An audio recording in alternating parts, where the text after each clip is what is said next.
Hi viewers, welcome to our channel. ప్రస్తుతం మనతో పాటు దాము బాలాజీ గారు సీనియర్ జర్నలిస్ట్ వారితో ఒకసారి మాట్లాడదాం.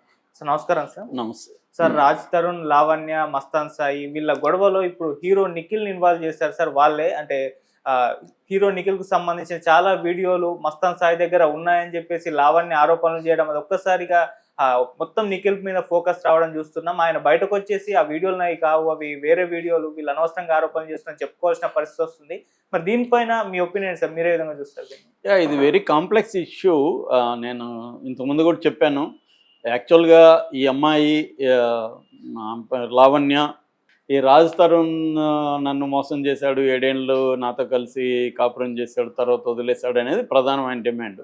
అయితే ఈ ఇష్యూలోకి రాజ్ తరుణ్ బ్యాటిల్, అది రాజ్ తరుణ్ బ్యాటిల్ రాజ్ తరుణ్ చేసుకుంటాడు. కానీ మధ్యలో అనవసరంగా ఇద్దరు ఎంటర్ అయ్యారు. ఫస్ట్ ఎంటర్ అయిందేమో అతను శేఖర్ భాష ఎంటర్ అయ్యి శేఖర్ భాష యుద్ధం చేస్తే అదొక పద్ధతి. మళ్ళీ ఒక యుద్ధంలో దిగినాక సపోర్ట్ సిస్టమ్స్ కావాలి కదా. ఈ సాయిని శేఖర్ భాష ప్రవేశపెట్టాడు. మస్తాన్ సాయి ఎంటర్ అయ్యాడు.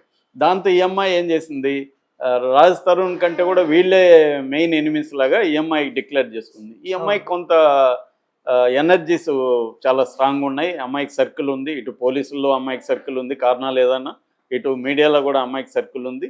దాంతో అమ్మాయి మ్యానిపులేట్ చేయగలిగింది. రెండోది, మరి డ్రగ్ బ్యాచ్లతో కూడా అమ్మాయికి ఏమైనా పరిచయాలు ఉన్నాయో తెలియదు. ఏదేమైనా వీళ్ళిద్దరిని మాత్రం అమ్మాయి ఆడుకుంటూ ఉంది, వీళ్ళ శేఖర్ భాషని అండ్ మస్తాన్ సాయిని. ఇలాగా ఈ అమ్మాయి ఏం చేసిందంటే మస్తాన్ సాయి ఇంటి మీదకి వెళ్ళి మస్తాన్ సాయి దగ్గర ఉన్న ఒక హార్డ్ డిస్క్కి ఈ అమ్మాయి పట్టుకొచ్చింది. ఎందుకంటే తన సాక్ష్యాలంతా వీళ్ళిద్దరి దగ్గర ఉన్నాయి, వీళ్ళు భయపెడుతున్నారు, నీ బయట పెడతాను. ఎందుకంటే ఈ అమ్మాయికి కూడా ఒకరితో అఫేర్ ఉన్నట్టు కనబడట్లేదు. ఆ వీడియోలు చూస్తే వేరే వాళ్ళతో కూడా ఈ అమ్మాయికి అఫేర్లు ఉంది. ఇవాళ కామన్, చాలామంది అమ్మాయిలకి టిపికల్గా ఒక మాదిరిగా అందంగా ఉన్న అమ్మాయిలకి కనీసం మోర్ దాన్ 1 గైతో అఫేర్లు ఉండడం అనేది కామన్. ఒక్కోసారి వన్ ఆఫ్టర్ 1తో ఉంటారు, ఒకరితో బ్రేకప్ అయినాక ఉంటారు. కొంతమంది మల్టీగా ఉంటారు, మల్టీ ట్రాక్ నడుపుతూ ఉంటారు. సో ఒకేసారి 3, 4తో కూడా అఫేర్లు నడిపే అమ్మాయిలు బోల్డ్ మంది ఉన్నారు, అబ్బాయిలు కూడా ఉన్నారు. నేను అబ్బాయిలు లేరని చెప్పట్లేదు, ఇక్కడ అమ్మాయి గురించి చెప్పేటప్పుడు అమ్మాయి గురించి చెప్తున్నా. సో అబ్బాయిలు ఎప్పటి నుంచో చేసేదే ఇప్పుడు అమ్మాయిలు కూడా చేస్తున్నారు. అబ్బాయిలు చిన్నప్పటి నుంచి నేను చూస్తున్నా, అబ్బాయిలు కూడా మల్టిపుల్గా పేర్లు పెట్టుకున్న వాళ్ళు బోల్డ్ మంది ఉన్నారు. అప్పట్లో అంత తక్కువ ఉండేది, ఇప్పుడు పెరిగింది యాక్చువల్గా. ఎందుకంటే స్కోప్ పెరిగింది, రకరకాల కారణాలు. సో ఈ కేసులు ఇప్పుడు ఏమైంది, ఈ అమ్మాయి ఏంటంటే దాని ఏమంటారు, వెనుదిరగకుండా యుద్ధం చేస్తుంది వాళ్ళ మీద. సో వాళ్ళని ఇప్పుడు శేఖర్ భాషని కేసులు పెట్టి ఇరికిచ్చేసింది, ఇటు సాయిని ఇరికిచ్చింది. అక్కడితో ఉంటే ఓకే. ఇదేమైందంటే ఇప్పుడు ఈ అమ్మాయి బలాన్ని పెంచుకోవడానికో లేకపోతే కొంత మనకి శ్రీరెడ్డి గుర్తొస్తుంది కొన్ని విషయాల్లో. ఈ అమ్మాయి అందరి మీద ఆరోపణలు చేయడం మొదలుపెట్టింది. దీంట్లో సినిమా వాళ్ళ వీడియోలు ఉన్నాయని చెప్పింది. అసలు ఈ అమ్మాయి చేసిందే తప్పు.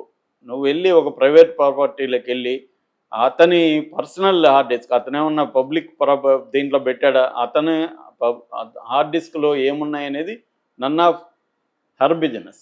ఆ అమ్మాయి ప్రతి ఒక్కరి దగ్గర, మన దగ్గర ఉండాల్సిన అవసరం ఏముంది, మన సెల్లో ఓపెన్ చేస్తేనే వేల పోర్న్ వీడియోలు వచ్చేస్తాయి.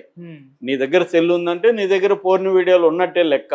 అది నీ హార్డ్ డిస్క్లో ఉందా, క్లౌడ్లో ఉందా అనేది మ్యాటర్ కాదు. నువ్వు అనుకున్నప్పుడు ఇలా కొడితే నీకు పోర్న్ వీడియో ఓపెన్ అవుతుంది. అది ఇండియావా అమెరికావా అన్నీ ఉంటాయి అక్కడ. All genres, all types of porn videos ఉంటాయి. మరి ఉన్నప్పుడు అది నేరం కానప్పుడు హార్డ్ డిస్క్లో దాచుకుంటే నేరమా? నేరం కాదు. ఆ అబ్బాయి ఏదో దాచుకున్నాడు, అది నేరమా? నేరం కాదు. ఏది నేరం అంటే ఆ అబ్బాయి ఏ వీడియోలు పెట్టుకున్నాడు, ఎవరినైనా అమ్మాయిలకి డ్రగ్గులు ఇచ్చో లేకపోతే బెదిరిచ్చో తీసునుంటే ఆ అమ్మాయిలు కంప్లైంట్ చేస్తే అది నేరం. ఎవరైనా చేశారా ఆ అబ్బాయి మీద? ఇప్పటి వరకు ఎవరు చేయలేదు. చేయనప్పుడు సంబంధం లేదు ఈ అమ్మాయికి. కానీ ఈ అమ్మాయి వెళ్ళింది, దాన్ని తీసుకొచ్చింది. పోలీసులు కూడా అమ్మాయికి సపోర్ట్ చేయాలని డిసైడ్ అయ్యారు, కారణాలు ఏవైనా. సో పోలీసులు అమ్మాయికి సపోర్ట్ చేసి వాడిని అరెస్ట్ చేశారు. ఈ అమ్మాయి మీద కూడా ఏదో 20 ఎంతో ఎఫ్ఐఆర్లు ఉన్నాయి. కానీ ఈ అమ్మాయిని పోలీసులు అరెస్ట్ చేయట్లేదు. ఎందుకంటే వాళ్ళు డిసైడ్ అవుతారు, కొంతమంది మీదనే మనం చర్యలు తీసుకుందామని పోలీసులు రకరకాల కారణాలతో డిసైడ్ అవుతారు. సో అలాగే డిసైడ్ అయ్యారు. ఇప్పుడు అతను పట్టుకున్నాక ఏం చేయాలంటే, ఇప్పుడు దాంట్లో ఉన్నాయో లేవో తెలియకుండా రకరకాలుగా ఉన్నాయని చెప్పడం. ఇందులో నిఖిల్ సిద్ధార్థను కూడా ఈ అమ్మాయి లాగింది. సో నిఖిల్ సిద్ధార్థ్ ఫ్యామిలీ వీడియోలు ఉన్నాయి దాంట్లో ఉండొచ్చు. ఎందుకంటే నిఖిల్ ఇప్పుడు మనకి రకరకాల వీడియోలు పబ్లిక్ డొమైన్లో ఉన్నప్పుడు నేను సేవ్ చేసి పెట్టుకుంటాను అనుకో, దాంట్లో తప్పేం లేదు. అందుకే కానీ ఈ అమ్మాయి ఏం చెప్తుంది, అవన్నీ కూడా పోర్న్ వీడియోలు అన్నట్టుగా చెప్తుంది. న్యూడ్ వీడియోలు 200 ఉన్నాయి, 300 ఉన్నాయి. ఎవరు చూశారు 200 ఉన్నాయో 300 ఉన్నాయో ఎవరికి తెలుసు? ఉంటే అతని పర్సనల్ వీడియోలు ఉంటే తప్పు లేదు. లేదు పబ్లిక్ డొమైన్లో ఉన్న వీడియోలు ఉన్నా కూడా తప్పు లేదు. కానీ ఎవరైనా బెదిరించో, బ్లాక్మెయిల్ చేసో, వాళ్ళని ఏమార్చో వీడియోలు తీసుకుంటే ఖచ్చితంగా తప్పది, నేరం. వాళ్ళకి శిక్ష పడే అవకాశం ఉంది. మరి అది ఉన్నాయో లేదో తెలీదు. అబ్బాయి ఏమంటున్నాడంటే, ఇది నా భార్య, నా గర్ల్ ఫ్రెండ్తో నేను ఉన్నప్పుడు తీసుకున్న వీడియోలు. ఇది వెరీ కామన్ ఇవాళ ఇండియాలో. మీరు కానీ నేను కొన్ని సైట్లు చెప్పకూడదు కాబట్టి చెప్పలేదు. అవి చెప్తే అందులో ఇలా తీసుకున్న వాళ్ళ వీడియోలు కొన్ని వేలు ఉంటాయి. వాళ్ళు పర్సనల్గా వాళ్ళ గర్ల్ ఫ్రెండ్స్తోనో, భార్యలతోనో సెక్స్ చేస్తున్నప్పుడు వాళ్ళే వీడియోలు తీసుకొని పెట్టేస్తున్నారు ఇవాళ. అవి ఉంటున్నాయి. అవి కాకుండా వెబ్ సిరీస్ వస్తున్నాయి, అప్సెల్గా కూడా వస్తున్నాయి. అనేక యాప్ల మధ్య కూడా నేను ఒక వీడియో దాని మీద చేశా. ఇవన్నీ వస్తున్నాయి. సో ఒకవేళ అది కరెక్ట్ అయినా, ఆ అబ్బాయి భార్యది, గర్ల్ ఫ్రెండ్ది అయినా కూడా తప్పు లేదు. అది వాళ్ళ ముగ్గురు పర్సనల్ వ్యవహారం. వీళ్ళకేం సంబంధం? ఇక్కడ ఈ పోలీసులకు కానీ వేరే వాళ్ళకి కానీ సంబంధం లేదు. వాళ్ళు ఏమన్నా గర్ల్ ఫ్రెండ్ కానీ భార్య కానీ కంప్లైంట్ చేస్తే అది తప్పు. ఇప్పుడు ఏమైంది, నిఖిల్ని లాగారు.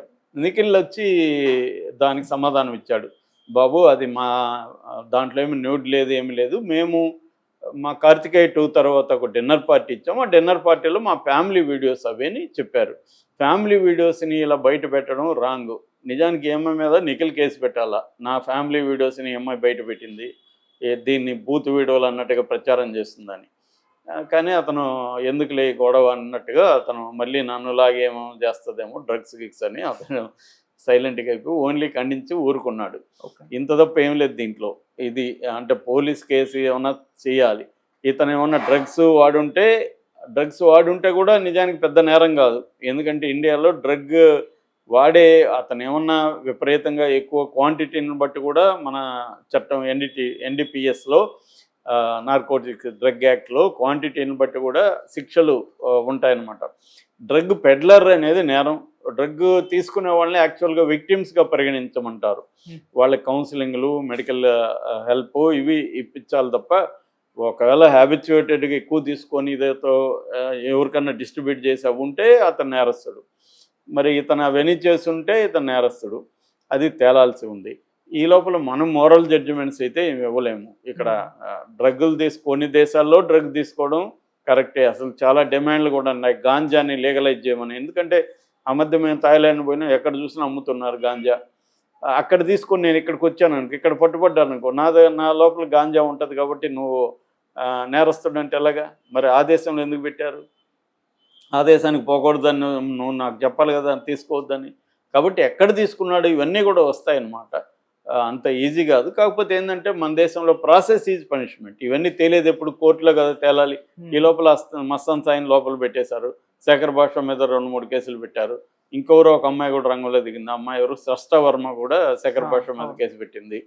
ఇంకా ఒక్కసారి పబ్లిక్ దీంట్లోకి వచ్చినాక శేఖర్ భాష నిజానికి అతని బ్యాట్లే కాదు ఇది. అందుకనే నేను చాలామందికి చాలాసార్లు చెప్తుంటా, ఒరే నీ యుద్ధం నువ్వు చేయి, వేరే వాళ్ళ యుద్ధం నువ్వు చేయొద్దని. మనం చాలామందికి ఆతృత ఉంటుంది వేరే వాడి యుద్ధం మనం చేయాలని. అతను రాజ్ తరుణ్కి క్యాపబిలిటీస్ ఉన్నాయి కదా, అతను హీరో, అతనికి డబ్బులు ఉంది, సర్కిల్ ఉంది, అతని బ్యాట్లు అతను చేసుకుంటాడు. ఇతనికి ఎందుకు శేఖర్ భాషకి? ఇతను పుడింగ్ లాగా రంగంలో దిగాడు. ఇప్పుడు ఈ అమ్మాయి దిగినాక అమ్మాయి వదిలిపెడుతుందా? వదిలిపెట్టలేదు. అతను దిగినోడు గమ్మున ఉండకుండా ఈ సాయిని దింపాడు. సాయి గమ్మున ఉండకుండా సాయి దిగాడు. సో వాళ్ళు ఇప్పుడు అనుభవిస్తున్నారు. ఇందులో తప్పు ఎవరిది అనేది మనం తేల్చలేం. కానీ మొత్తంగా ఇది మనకెందుకు జనాలు మనం ఎందుకు చెప్పుకుంటున్నాం, దీని నుంచి మనమే నేర్చుకోవాలంటే ఇలాంటివి జాగ్రత్తగా ఉండాలని నేర్చుకోవాలి. వేరే వాళ్ళ బ్యాటిల్కి నువ్వు పబ్లిక్కి వెళ్ళకు, నీ బ్యాటిల్ నువ్వు చేసుకో అనేది ఒకటి దీని నుంచి. అట్లాగే ఈ అమ్మాయి నుంచి నేర్చుకోకూడని అంశాలు ఏంటంటే, ఒకసారి అయిపోయింది వదిలే లీగల్గా కొట్లాడు, ఎందుకు పబ్లిక్గా వచ్చి అమ్మాయికి కూడా ఎనర్జీ ఇవన్నీ వేస్టే కదా. సో నీకు మల్టిపుల్ అఫైర్స్ ఉన్నాయి, అతనికి ఉన్నాయి. మరి అతను నీ నుంచి దూరం అయితే నువ్వే నాకు కావాలంటే